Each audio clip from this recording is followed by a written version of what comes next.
जय हिंद साथियों। तो आप लोग कैसे हो? मैं उम्मीद करूंगा कि आप लोग बहुत बेहतरीन होंगे और बहुत शानदार होंगे और अपनी पढ़ाई को तो आप लोग बहुत लाजवाब कर रहे होंगे। ठीक है, तो आज का हम लोग का टॉपिक मैथ का पोर्शन होता है उसमें के सबसे बेहतरीन इम्पोर्टेंट टॉपिक है। क्योंकि अगर इस चीज़ को आप नहीं जानते हो ना तो मैथ में आप लोग बहुत चीज़ों से क्या रह जाओगे, वंचित रह जाओगे मेरे भाई। तो पहले हम शुरू करने वाले हैं नंबर सिस्टम। क्या शुरू करने वाले हैं? Number system. नंबर सिस्टम भी अपने में एक बहुत बड़ा टॉपिक है, अपने में भी क्या है, एक बहुत बड़ा टॉपिक है। तो नंबर सिस्टम का मतलब होता है संख्या का पद्धति, यानी संख्या पद्धति। संख्या मतलब तो समझते हैं और पद्धति मतलब भी आप समझते होंगे। पद्धति मतलब होता है एक सिस्टम, एक जो सिस्टम बनाया गया, जैसे कानून का सिस्टम बनाया गया था ना, उसी प्रकार संख्याओं का भी क्या बनाया गया होता है? सिस्टम।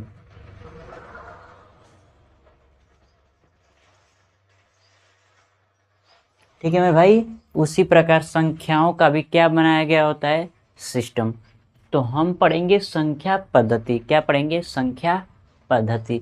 अब देखिए, संख्या पद्धति में हमने अपने इस क्लास में इतने टॉपिक को क्या किया है?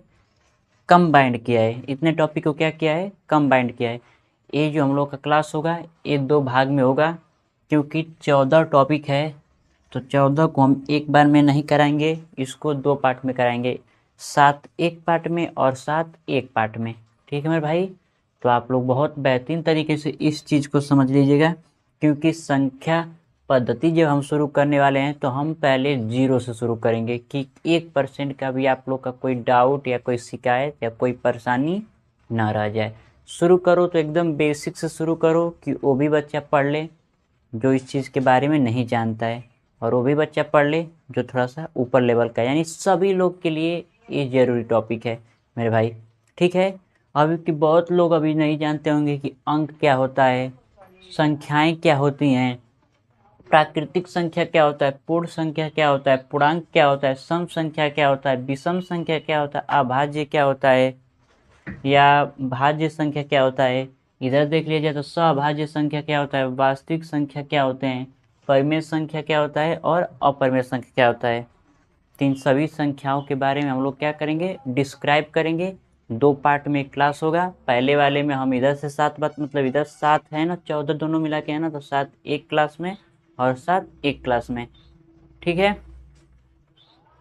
तो हम लोग क्या करते हैं, अपना क्लास स्टार्ट करते हैं। इधर से 7 जो हैं, जैसे हम पहले पढ़ लेंगे अंक, उसके बाद संख्याएं क्या होती हैं, और उसके बाद प्राकृतिक संख्या और पूर्ण संख्या, उसके बाद पूर्णांक और सम संख्याएं और विषम संख्याएं। यानी कुल मिला जुला कर हम इधर से 7 को एक बार में कवर करेंगे और फिर अगले वाले वीडियो में हम क्या करेंगे? 7 को कवर करेंगे मेरे भाई।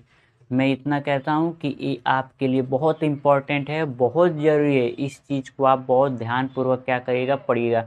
अगर संख्या पद्धति में अगर सवाल लगाने हैं तो इन पर से बहुत नंबर क्वेश्चन बन जाएंगे, इस पर से बहुत क्वेश्चन बन जाएंगे। ठीक है मेरे भाई, इसके साथ ये टॉपिक अगर ख़त्म होगा ना तो इस पर मैं क्वेश्चन भी आप लोगों को करवाऊंगा, जो एसएससी में, एमटीएस में, और जैसे बोलते हैं सीपीयू में, और बोल सकते हैं एसएससी सीएचएसएल में, सीजीएल में, ऐसे क्वेश्चन की लाइन लगी रहती है इन टॉपिकों से। ठीक है, क्योंकि हर मतलब कहने का मतलब कि सबसे फर्स्ट चैप्टर माना जाता है संख्या पद्धति। मैथ के सिस्टम का ही सबसे पहला चैप्टर माना जाता है मेरे भाई। तो बहुत बेहतरीन बेहतरीन इससे क्वेश्चन बनते हैं। ठीक है, तो हम लोग सब चीज़ देखेंगे। तो हम लोग इधर से पहले संख्या अंक क्या कर लेते हैं, जान लेते हैं, वो भी विथ डिफिनेशन के साथ। जो प्रॉपर नोट्स बनना चाहता है, यानी जानकारी के लिए नोट्स बनना चाहता है, वो नोट्स भी क्या करता है? बना सकता है। तो नोट्स के साथ मैं बताऊंगा, यानी डिफिनेशन के साथ। ठीक है, और समझाऊंगा भी। इधर से 7 कवर करते हैं, फिर अगले वाले वीडियो में 7 उधर से कवर करेंगे। दोनों वीडियो आप लोग को कंबाइन करके हम देंगे। ठीक है मेरे भाई? ठीक है। ठीक है, तो अब समझो कि पहला क्या, अंक क्या होता है। ठीक है मेरे भाई? ठीक है, अब यहाँ पे ध्यान से देखिए, हमने क्या लिखा? अंक, जिसे हम लोग इंग्लिश में बोलते हैं डिजिट। क्या बोलते हैं? डिजिट बोलते हैं। संख्या जिसे इंग्लिश में हम लोग बोलते हैं नंबर। तो एक बात समझ लीजिए, अंक क्या होता है। तो सिंपल भाषा में अंक क्या होता है ऐसे समझ लीजिए, 0 से 9 तक जो संख्याएं होती हैं, 0 से 9 तक जो संख्याएं होती हैं उससे हम क्या बोलते हैं, अंक बोलते हैं, यानी उसे हम बोलते हैं डिजिट। और एग्जाम्पल सिंपल है, 0 1 2 3 4 5 6 7 8 9, यानी 0 से लेकर 9 तक ये जो अंक हैं वही क्या आपके कहलाते हैं, अंक कहलाते हैं। यानी 0 से 9 तक जो ये संख्याएं हैं पूरी, ये आपको क्या कहलाती हैं, अंक कहलाती हैं। और याद रखिएगा, अंकों की संख्या 10 होती है, 10 से अधिक अंक होते ही नहीं है, क्योंकि 0 को भी काउंट करेंगे 1 2 3 4 5 6 7 8 9 10, ठीक है। यानी 0 से लेकर 9 तक जो संख्याएं होती हैं उसे हम क्या कहते हैं, अंक कहते हैं। और अंकों की संख्या कितनी होती हैं, 10 होती हैं, ठीक है मेरे भाई। बस इससे ज़्यादा कुछ मत याद करिएगा, ठीक है। अंक समझ लिए क्या होता है, डिजिट समझ लिए क्या होता है, ठीक है। दूसरा देखो, दूसरा है संख्या, यानी इसे हम क्या बोलते हैं, नंबर बोलते हैं। क्या बोलते हैं मेरे भाई, नंबर। देखो, अंकों के संग्रह को संख्या कहते हैं। अभी हमने ऊपर अंक पढ़ा, अब अंकों के हम लोग क्या पढ़ेंगे, संग्रह को पढ़ेंगे। संग्रह मतलब अंक को संग्रह कर दिया जाएगा, जोड़ दिया जाएगा। यहाँ पे देखो वही लिखा है कि अंकों के संग्रह को संख्या कहते हैं। या एक और डिफिनेशन होता है, कोई भी अंक इकाई, दहाई, सैकड़ा के स्थान पर जिसका, हाँ ठीक है, कोई भी संख्या स्थान पर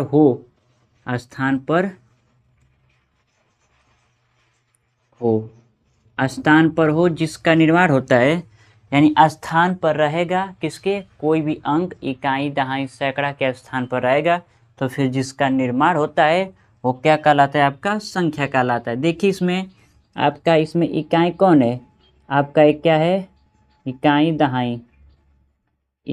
दहाई, ठीक है। तो ये इकाई और दहाई के स्थान पे हैं। यहाँ पे देखो इकाई, दहाई, सैकड़ा, यानी ऐसे भी कह सकते हो, इकाई, दहाई, सैकड़ा। यहाँ पे देखो इकाई, दहाई, सैकड़ा, हजार, इकाई, दहाई, सैकड़ा, हजार, 10,000। यानी ये इकाई, दहाई, सैकड़ा के स्थान पर अगर किसी अंक को हम रख देते हैं, इकाई, दहाई, सैकड़ा या हजार के स्थान पर हम किसी अंक को क्या कर देते हैं, रख देते हैं, तो क्या बन जाता है, संख्या बन जाता है। यानी ये 25 और 2 एक प्रकार क्या होगा, संख्या होगा, लेकिन ये एक संख्या होगा। ये भी 350 क्या है, ये भी आपका एक क्या है, संख्या है। ये भी आपका क्या है, संख्या है। ये भी आपका क्या है, एक संख्या। इसी तरह और आगे आप बढ़ सकते हो, उसको हम क्या बोलते हैं, संख्या बोलते हैं। कुल मिला जुलाकर अंकों के संग्रह को, अंकों के समूह को हम क्या बोलते हैं, संख्या बोलते हैं मेरे भाई। कोई दिक्कत, कोई समस्या, कोई परेशानी बिल्कुल नहीं होनी चाहिए, ठीक है।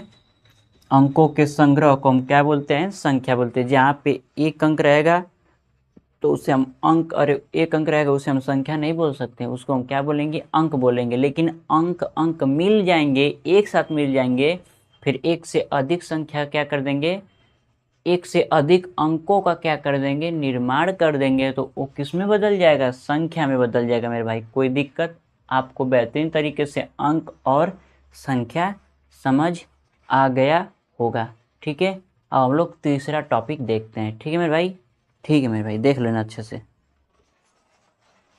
ठीक है मेरे भाई। देखो ये आपका क्या है, अगला टॉपिक है। यहाँ पर क्या है, प्राकृतिक संख्या, और यहाँ पे क्या है, पूर्ण संख्या, जिसे हम लोग इंग्लिश में बोलते हैं नेचुरल नंबर, और इसे हम लोग इंग्लिश में बोलते हैं होल नंबर्स। अब एक क्या होता है समझ लीजिए, सिंपल सा भाषा है, बहुत सिंपल। देखो यहाँ पे हम लिखे हैं, वस्तुओं को गिनने के लिए जिन संख्याओं का प्रयोग किया जाता है, क्या किया जाता है, वस्तुओं को गिनने के लिए जिन संख्याओं का उपयोग किया जाता है या प्रयोग किया जाता है, ठीक है, उसे हम क्या बोलते हैं, प्राकृतिक संख्या बोलते हैं। वस्तुओं को गिनने के लिए जिन संख्याओं का प्रयोग किया जाता है उसे हम प्राकृतिक संख्या या गणन संख्या भी कहते हैं। सिंपल, यानी हम मान लो कुछ संख्या गिन रहे हैं कि यहाँ पर एक क्या है, बोर्ड है, यहाँ पे क्या है, माइक है, यहाँ पे क्या है, शर्ट है या टी शर्ट है, कुछ भी बोल सकते हैं। यानी गिनने की एक है, तो वस्तुओं को गिनने के लिए जिन संख्याओं का उपयोग किया जाता है उसे हम क्या बोलते हैं, प्राकृतिक संख्याएं बोलते हैं। वो संख्याएं एक हो सकती हैं, दो हो सकता है, 3 4 5 6 7 8 9 10 पूरा इनफाइनाइट तक हो सकता है। ठीक है, अब यहाँ पे देख लीजिए पूर्ण संख्या जिसे हम बोलते हैं होल नंबर, ये क्या होता है। तो देखें यहाँ पे लिखा है प्राकृतिक संख्या में शून्य को शामिल कर दिया जाए। यानी प्राकृतिक संख्या ये था, प्राकृतिक संख्या में अगर हम शून्य को शामिल कर दे रहे हैं तो पूरा प्राकृतिक संख्या है। यहाँ पे हम किसको शामिल कर दिए, शून्य को शामिल कर दिए। अब हम शून्य को शामिल कर दिए तो किसका डिफिनेशन बन गया, पूर्ण संख्या का। पूर्ण संख्या क्या लिखा, प्राकृतिक संख्या में शून्य को शामिल कर दिया जाए तो जो संख्या हमें प्राप्त होती है उसे हम क्या बोलते हैं, पूर्ण संख्याएं बोलते हैं। प्राकृतिक संख्या समझ आ गया, तो प्राकृतिक संख्या में किसको शामिल कर दिया जाएगा, बस जीरो को शामिल कर दिया जाएगा ना, किसको, जीरो को शामिल कर दिया जाएगा। तो कौन सी संख्या बन जाएगी, पूर्ण संख्या बन जाएगी, या उसे हम बोलते हैं होल नंबर बोलते हैं। कोई दिक्कत, कोई समस्या, कोई परेशानी बिल्कुल नहीं होनी चाहिए। आगे तरफ बढ़े मेरे भाई, बिल्कुल बढ़ सकते हैं। देखो मेरे भाई, अब हम पढ़ेंगे पूर्णांक संख्याएं क्या होती हैं और सम संख्याएं क्या होती हैं। ठीक है, जिसे पूर्णांक को इंग्लिश में बोलते हैं इंटीजर्स नंबर और सम संख्या को बोलते हैं इंग्लिश में इवन नंबर। इसके बारे में हम क्या कर लेते हैं, जान लेते हैं। जैसे देखो पूर्णांक जो होता है ना, लिखा है ना, पूर्ण संख्याओं में ऋणात्मक संख्याओं को शामिल करने पर, अभी हमने पूर्ण संख्या पहले बताया कि प्राकृतिक संख्या एक से लेकर अनंत तक हो जाती हैं, उसी में क्या हम शामिल कर देते हैं, जीरो को। तो जीरो को शामिल कर देंगे तो क्या बन जाएगा, पूर्ण संख्या बन जाएगा।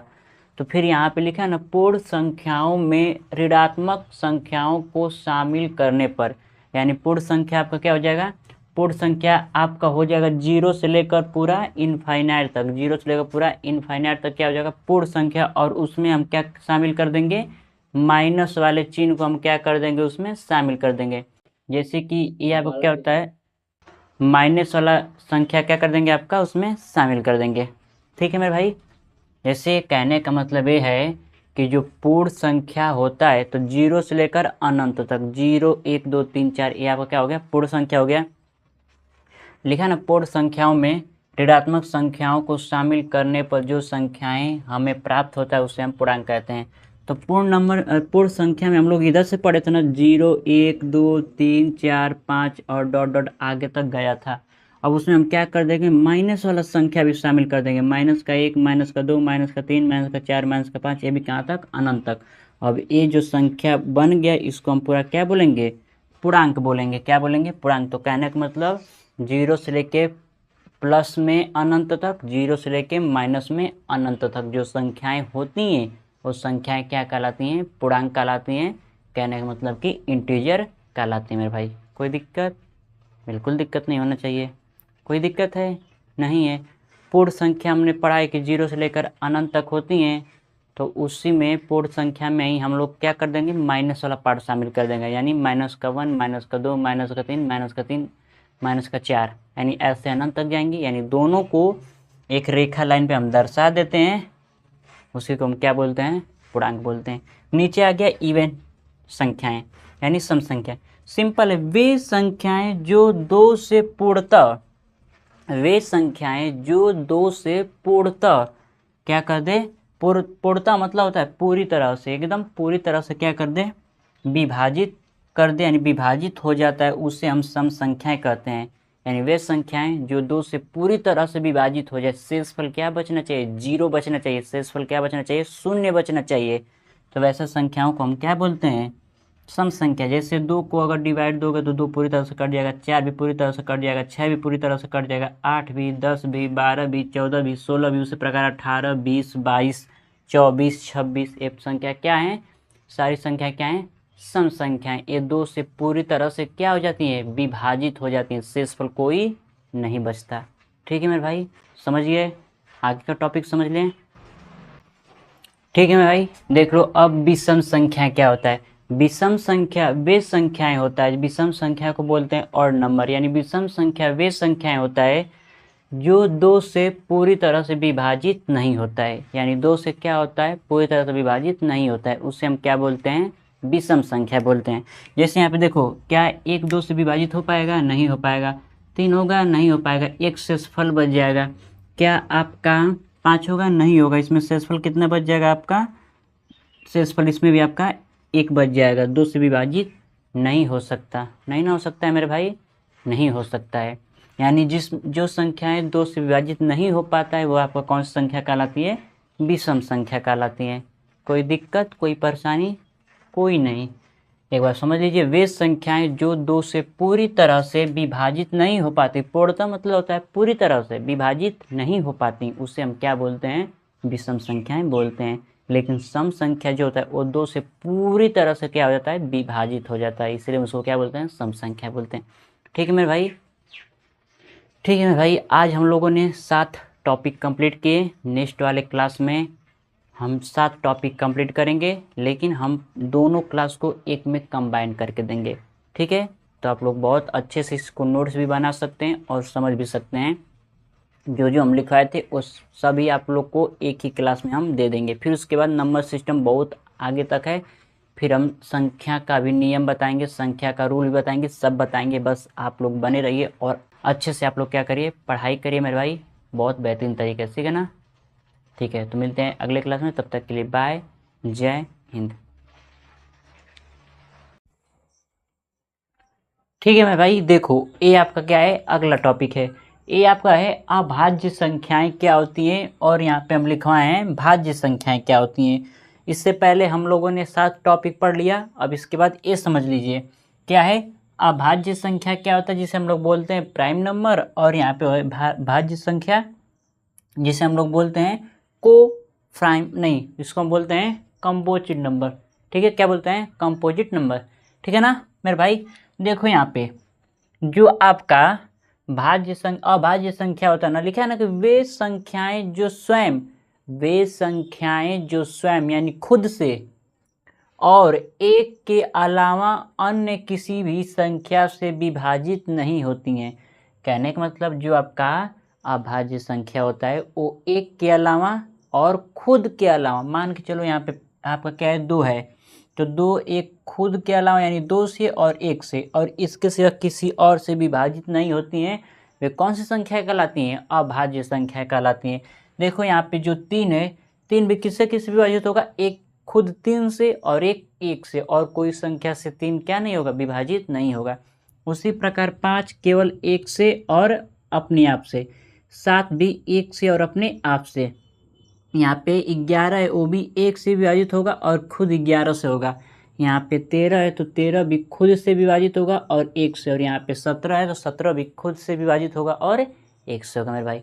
ठीक है, इसी तरह हम नंबर क्या लिखते चलेंगे, यहाँ पे लिख लेंगे क्या, 19 लिख लेंगे। 19 जो होता है केवल 1 से विभाजित होगा और खुद 19 से होगा।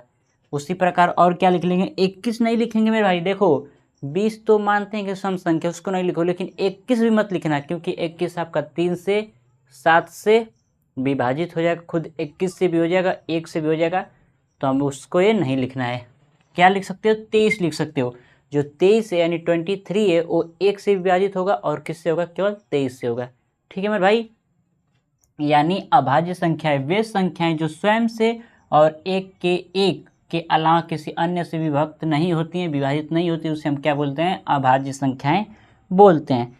सेम उसी प्रकार अब नीचे आ जाइए, एक नोट जान लीजिए, जो आपका एक जो होता है, जो एक नंबर होता है, वो आपका न तो भाज्य संख्या होता है और न ही अभाज्य संख्या होता है। अगर कोई पूछ देगा ऐसा कोई नंबर बताओ, एसएससी के कई एग्जामों में ऐसे क्वेश्चन पूछ देते हैं कि ऐसा कौन सा नंबर जो अभाज्य भी नहीं है और भाज्य भी नहीं है, तो आप क्या बता सकते हैं, एक बता सकते हैं। जो एक आता है ना भाज्य में आता है और ना ही अभाज्य में आता है। ठीक है मेरे भाई, ठीक है। अब यहाँ देख लो भाज्य संख्या जिसे बोलते हैं कंपोजिट नंबर, क्या बोलते हैं, कंपोजिट नंबर।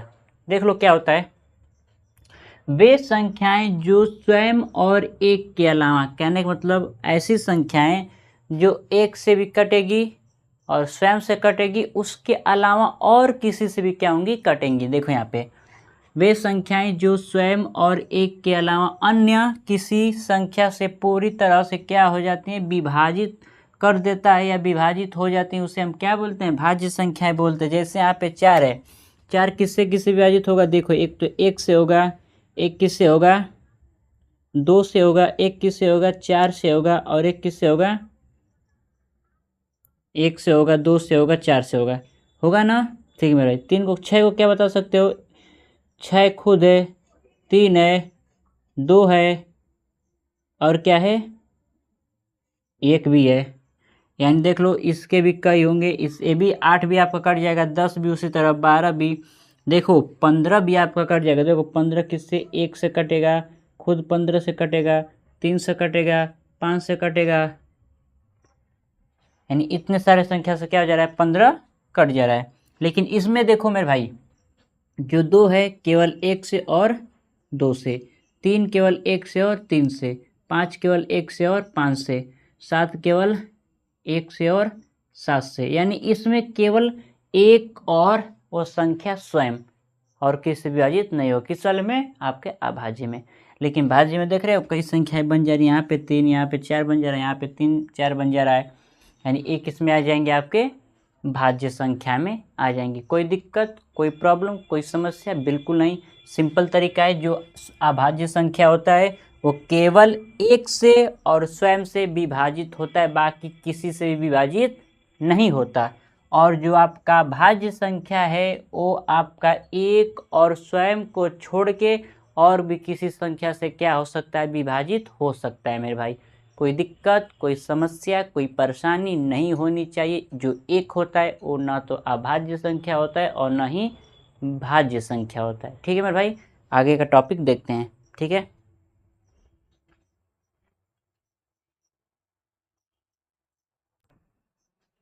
अच्छा एक और बात याद रख लेना मेरे भाई, जो आपका ये भाज्य संख्या होता है ना, इस भाज्य संख्या में एक कॉमन चीज है, जो भी नंबर होगा उस नंबर का फैक्टर ज़्यादा से ज़्यादा कम से कम 3 तो होंगे ही। कहने का मतलब यहाँ पे हमने क्या उठाया, 15 यानी 16 उठा लिया, यानी इसका हम फैक्टर करें तो एक एक मान लो, एक आप क्या मान सकते हो, एक आप 2 मान सकते हो, एक आप 4 मान सकते हो, एक आप क्या मान सकते हो, खुद 16 भी मान सकते हो, 8 भी मान सकते हो।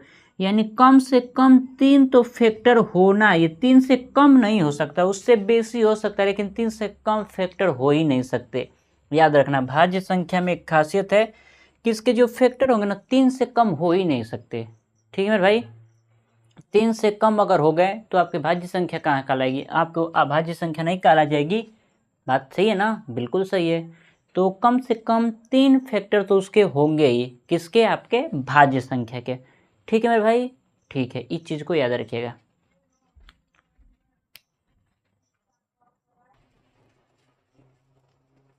ठीक है मेरे भाई, देखो ये आपका क्या है, अगला टॉपिक है। ये आपका अगला टॉपिक क्या है, सह अभाज्य संख्याएं क्या होते हैं, जिसे बोलते हैं को प्राइम नंबर। क्या बोलते हैं, को प्राइम नंबर। अब इसको समझ लो अच्छे से, बहुत प्यार से समझ लो, बहुत अच्छे से एकदम समझ लो। 2 या 2 से अधिक ऐसी संख्याएं जिनका महत्तम समापवर्तक यानी एचसीएफ, क्या महत्तम समापवर्तक यानी एचसीएफ, या उसको एक और नाम से बोलते हैं सबसे बड़ा उभयनिष्ठ। सबसे बड़ा उभयनिष्ठ को हम लोग एचसीएफ बोलते हैं, या चाहे तो बोल सकते हैं महत्तम समापवर्तक बोल सकते हैं। ठीक है, सबसे बड़ा उभयनिष्ठ गुणनखंड केवल एक होता है। कहने का मतलब यहाँ पे क्या नंबर है, 4 और 9 है ना। देखो यहाँ पे हम समझा देते हैं। जैसे यहाँ पे आपका 4 9 है, अगर 9 का फैक्टर, 4 का फैक्टर करें तो क्या बनेगा, 4 को कौन कौन संख्या काट सकती है, एक एक काट सकता है, एक आपका 2 काट सकता है, एक आपका 4 काट सकता है। उसी प्रकार 9 का क्या क्या फैक्टर बनेगा, एक तो 1 काट सकता है, एक तो 3 काट सकता है, एक आपका क्या काट सकता है, खुद 9 काट सकता है। तो देखो इसमें भी कॉमन एक, इसमें भी कॉमन एक, यानी एक इसमें आ गया जिसमें कॉमन एक एक मिल जाए। देखो यहाँ पे कॉमन एक मिल गया, यहाँ पर भी एक कॉमन एक मिल गया, तो आपको क्या कहला जाएगा, स अभाज्य संख्या कहला जाएगा। उसमें कॉमन एक मिलना चाहिए। क्या मिलना चाहिए? कॉमन केवल एक ही मिलना चाहिए, एक नंबर मिलना चाहिए कॉमन। जैसे यहाँ पर देखो हम लिखे हैं 6 8, हाँ मान लो पहला एग्जाम्पल, यहाँ पे 6 लिखे हैं, यहाँ पे 8 लिखे हैं। अब देखो इसका फैक्टर एक होता है, एक भी हो जाएगा, और क्या हो जाएगा, 2 भी हो जाएगा, और 3 भी हो जाएगा, और 4 भी हो, 4 कह रहे हैं 6 भी हो जाएगा। ठीक है, इसका अगर करें तो इसका 1 भी हो जाएगा, 2 भी हो जाएगा, 4 भी हो जाएगा, 8 भी हो जाएगा। हो गया ना। अब देखो यहाँ पर 1 और 2 कॉमन, यहाँ पर भी 1 और 2 कॉमन, तो ये आपका सहअभाज्य संख्या में नहीं आएगा। सहअभाज्य संख्या में केवल आपका एक कॉमन आना चाहिए। जैसे इसमें केवल यहाँ पर एक, यहाँ पर एक, एक एक अगर कॉमन आ गया तो आप जान जाइएगा कि वो कौन सी संख्या है, सहअभाज्य संख्याएं हैं। इस वाले में इसमें एक भी था, इसमें 2 भी था, इसमें भी एक था 2 था, यानी दोनों एक और दो दोनों मिल गए, तो ये आपका सहअभाज्य संख्या नहीं है, और ये आपका क्या है, सहअभाज्य संख्या है। ठीक है, अब नीचे देख लो। अब आपका एक है टॉपिक वास्तविक संख्या क्या होता है, जिसे बोलते हैं रियल नंबर। ठीक है, तो सभी परिमेय संख्या और अपरिमेय संख्या, परिमेय संख्या और अपरिमेय संख्या अभी इसके बाद हम बता देते हैं आप लोग को। अभी ऐसे समझिए, परिमेय संख्या वे संख्याएं होती हैं जिन्हें हम पी अपान क्यू के रूप में लिख सकते हैं, और अपरिमेय संख्या वे संख्याएं होती हैं जिन्हें हम पी अपान क्यू के रूप में नहीं लिख सकते हैं। तो यहाँ पर वास्तविक संख्या क्या होता है, सभी परिमेय संख्या और अपरिमेय संख्या को सम्मिलित रूप से लिखने पर प्राप्त संख्या, यानी इन दोनों को मिलाकर लिखने पर जो हमें संख्या प्राप्त होती है, परिमेय और अपरिमेय संख्या को मिला के लिखने पर जो हमें संख्या प्राप्त होती है, उसे हम क्या बोलते हैं, वास्तविक संख्या बोलते हैं। एक और डिफिनेशन देखें तो वे संख्याएं जो रेखा पर दर्शाया जा सके, रेखा लाइन देखे हो ना, इस प्रकार से एक रेखा लाइन रहता है ऐसे, बीच में 0, इधर प्लस वाला, इधर माइनस वाला, इधर माइनस वाला, इधर प्लस वाला, तो वे संख्याएं जो रेखा लाइन पे दर्शाया जा सकता है उसे हम क्या बोलते हैं, वास्तविक संख्याएं बोलते हैं। ठीक है, जो नंबर को आप इस रेखा लाइन पे दर्शा दोगे उसको हम क्या बोल देंगे, वास्तविक संख्याएं बोल देंगे। अब इस नंबर को आप रेखा लाइन पे नहीं दर्शा सकते, रूट में -3, अब ये नंबर आप नहीं दर्शा सकते हो, तो ये आपका किस में नहीं आएगा, वास्तविक संख्या में आपका नंबर नहीं आएगा। तो जो नंबर इस रेखा लाइन पे हम दर्शा देंगे वो सभी नंबर कौन सी संख्या कहलाएंगी, वास्तविक संख्या कहलाएंगी। इट्स मीन कहने का मतलब कि रियल नंबर्स कहलाएंगे। कोई दिक्कत बिल्कुल नहीं। अगला टॉपिक हम लोग, और 3 टॉपिक है, उसको भी हम क्या करते हैं, प्यार से समझ लेते हैं।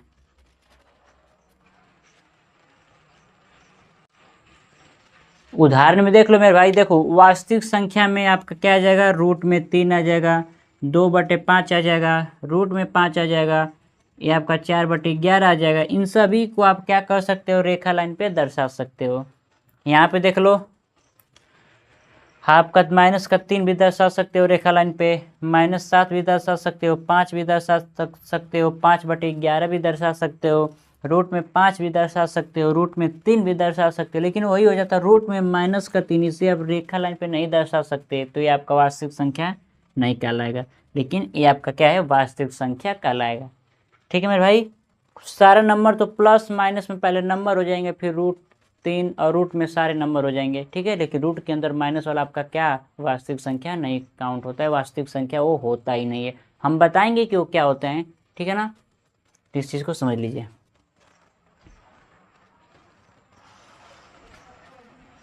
ठीक है मेरे भाई, देखो ये आपका क्या है, लास्ट वाला टॉपिक है, एक बार इसको भी समझ लीजिए। काल्पनिक संख्या, जिसे हम लोग बोलते हैं इमेजिनरी नंबर, क्या बोलते हैं, इमेजिनरी नंबर, जिसे हम लोग बोलते हैं काल्पनिक संख्या। वे संख्याएं जो रेखा पर नहीं दर्शाया जा सकता उसे हम क्या बोलते हैं, काल्पनिक संख्या बोलते हैं। जैसे आप रूट में -3 को रेखा लाइन पर नहीं दर्शा सकते, रूट में -5 को आप रेखा लाइन पर क्या नहीं कर सकते हो, दर्शा नहीं सकते हो।